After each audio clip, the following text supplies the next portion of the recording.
Here I've got the Xiaomi Redmi Note 6 Pro, and let me show you how to activate battery saver on the following device. So at first let's open the settings, then find and select battery and performance, and here by tapping on battery saver you can activate low power solution, and that's it.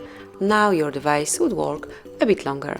Then if you'd like to turn it off, just tap here again, and now it's deactivated. If you'd like to get access to some more advanced battery saving settings, just tap on the settings icon and pick battery saver. And here you can, for example, activate scheduled battery saving mode, so just click on scheduled time to switch between modes, and now just pick the start hour. It can be 11, let me leave it this way, and then 6 AM next day. So from now on, every day between 11 PM and 6 AM next day, low power solution would be applied. Then you can also activate Don't Wake screen for notifications once battery saving mode is active. Just click here to enable it, and also you can turn off power saving mode once your battery is over 60%. Just click here to do it. And this is it. So that would be all. This is how you can personalize and use battery saving mode.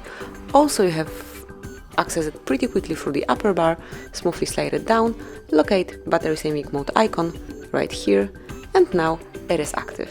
Then if you'd like to switch it off, click here again, and it has been deactivated. So this is it, that would be all. Thank you for watching, please subscribe our channel and leave the thumbs up.